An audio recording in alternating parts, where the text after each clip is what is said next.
Happy Monday, everybody. It's Carla Webb, Christian Life Coach, and this is July 1st and the first episode of the month of If You Only Knew. If You Only Knew, where I discuss relationships and your relationship with God.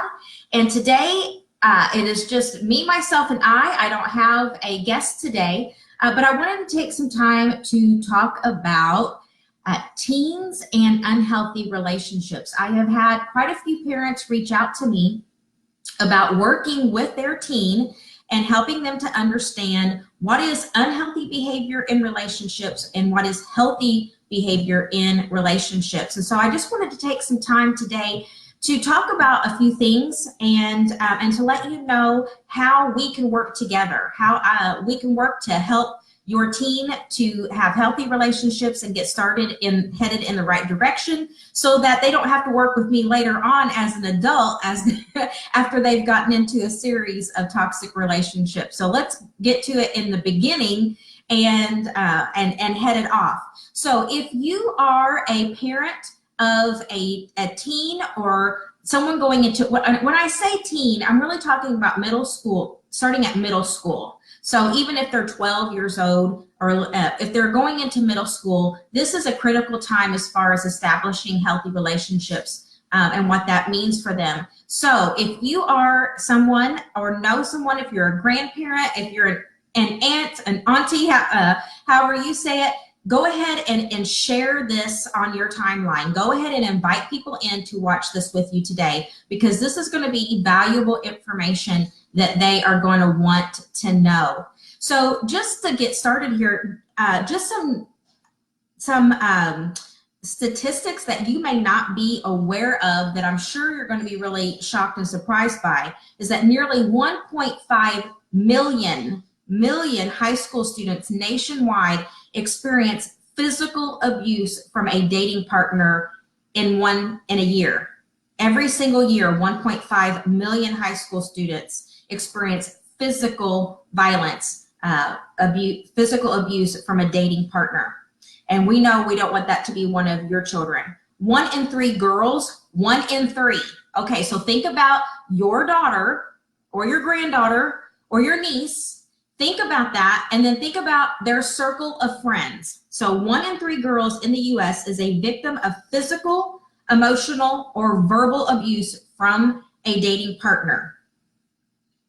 A figure that far exceeds rates of other types of youth violence. So 1 in 3 girls, 1 in 3.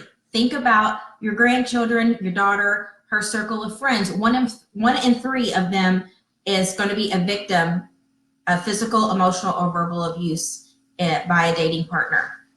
Does that make you sick just a little bit? Yeah, me too. 1 in 10 high school students has been purposefully hit, slapped, or physically hurt by a boyfriend or girlfriend. So 1 in 10. So you know, teens, that this is happening too. And we want to, and it doesn't have to be that way. We want this to not be that way anymore. So why focus on young people? Well, I, for one, because I have young people. I have a 20-year-old, a 17-year-old, and then a 15-year-old and a 13-year-old, all boys. And so this is an important topic.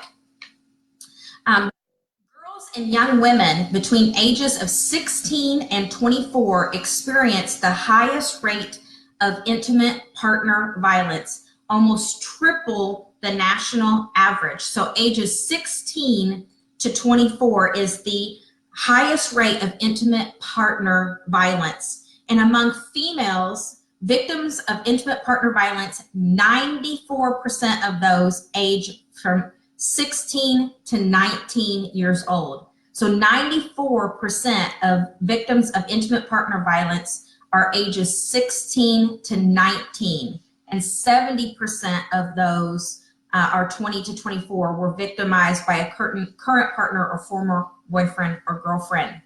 Violent behavior often begins between the ages of 12 and 18. So this violent behavior starts young. So if you have a daughter or someone that you know or love that is in, or a son also, that's in between the ages of 12 and 18, that is whenever the violent behavior often begins. And the severity of intimate partner violence is often greater in cases where the pattern of abuse was established in adolescence. So this is why we want to get started young. We want to get started young. And if you would like to know more, and I got this from loveisrespect.org.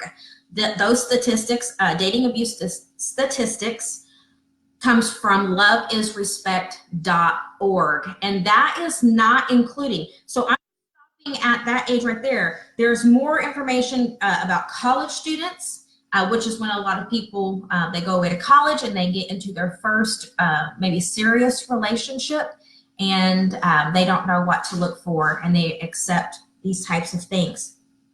So that is why it is important to get started young and to help them to understand, help the middle schoolers and high schoolers in particular. So whenever they go away to college, they have knowledge and they have power, and they don't get into these abusive relationships. And so that is why am very passionate about working with this age group. And, you know, of course, I'm coming from personal experience. I entered into I had unhealthy relationships. Looking back into middle school and high school, I had several unhealthy relationships, and then entered into, which set me up to then, I believe, go into my first and only abusive relationship at 18. So 3 weeks after I graduated from high school is whenever I met the person who would become my abuser, that I ultimately ended up marrying and staying with for 17 years of my life. So that was a critical age, and had I known this information, things may have turned out differently. And so, you know, I always like to preface that, like, I don't begrudge, you know, my life. You know, I have 2 beautiful children that I would not trade anything for in this world. So I'm not saying, I don't ever want to imply that, but certainly things could have looked a lot different had I had knowledge and had I been able to have power over that situation instead of feeling powerless in that situation. So, you know, when I work with anybody of any age, talking about unhealthy and what is unhealthy in relationships and what is healthy, I always refer to 2 main sources, and that is the power and control will. So you can Google that, power and control, and that talks about what unhealthy looks like in relationships, the power and control will. And it's divided into sections, into, you know, intimidation, minimization and blame, possessiveness, humiliation, domination, threats, physical abuse, and sexual abuse. And it talks about, you know, what are the warning signs of each one of those sections. And so when I work with, I have a handout for my teens whenever I work with them one-on-one or in groups, or if I get brought in to do a talk, a presentation for a youth group or a group organization. So I have this handout, and on one side is healthy relationships, and on the other side is unhealthy relationships, and we have them compared side by side. So we've got the power control will and the equality will. And so what does an unhealthy relationship look like? What are some examples? And whenever I work with teens in particular, you know, I want to make sure it's very interactive, because, you know, we want them to be a part of the conversation and not be talked to and thus not talked at. And they're very smart. They're very smart. They pick up on these things. And in each one of these categories, instead of just like going over, these are the statistics and this is the PowerPoint, we take a look at it, and I might give an example of how that presented itself in my life and in my relationship, in that abusive relationship. And so then I'll ask them, okay, so this is how it presented itself, and this is why what that behavior looked like in my relationship. what kinds of things, I'll ask them, what kinds of things do you think I told myself to make it okay, to justify it? What excuses do you think I made to minimize it and not seem so bad? And they have great answers. They know exactly what I'm talking about. They know exactly what kinds of things we tell ourselves to make it okay, and to tell ourselves that it's not as bad as what we think it is.